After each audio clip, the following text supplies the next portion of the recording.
the women's movement in the United States. This isn't stuff that I believe. Messenger. The whole idea that these women who are trying to mobilize politically are not in their proper place is stuff that I believe. I'm going to go ahead and talk about opinions and perceptions of women in early modern Europe. And one thing that I want you to remember when you hear the things that I'm going to say in this section, all right, there's one word that I want you to latch onto, and that word is messenger. All right, this is stuff that I believe, but we need to understand, if we're going to understand the modern feminist movement, we need to see where it came from, why there was not even really a necessity for a reevaluation of women around this time, because really, compared to modern Western views of women, these views are really stuff that I believe. So let's go ahead and dive into this. And let's go ahead and note that the French Revolution, I think that one of the achievements there is equality under the law in France for all men, not women. Okay, there was really no serious feminist movement in Europe. And when you think about it, you've got the nobility, you've got the clergy, you've got everyone else, you've got all of these different classes that are all men, not women, because men and women should occupy separate spheres. Women should really be confined to the domestic sphere and should not be involved in politics or decision making or anything like that.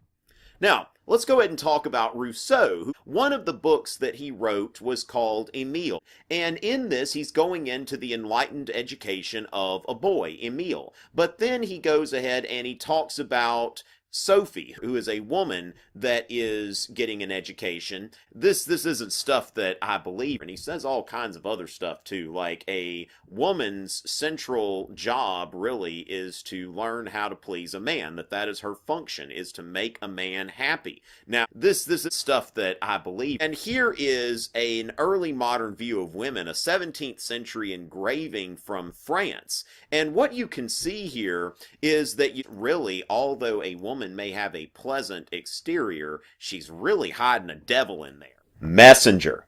And you think about the word hysterical. We still use that today, hysterical, when somebody's like all freaking out and all that kind of stuff. And so when somebody's being hysterical, when you look at the etymology and all that, what it's really saying is you're acting like a woman.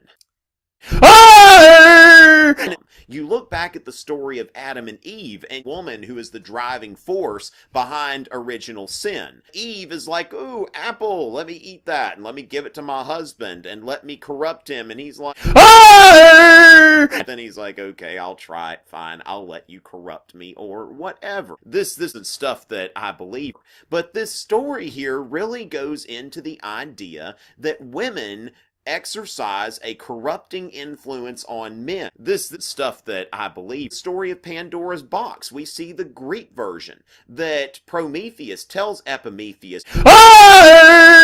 and this woman, she may look so beautiful, but really, although a woman may have a pleasant exterior, she's really hiding a devil in there.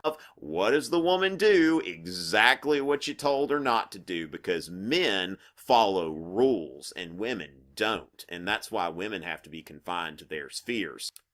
Messenger.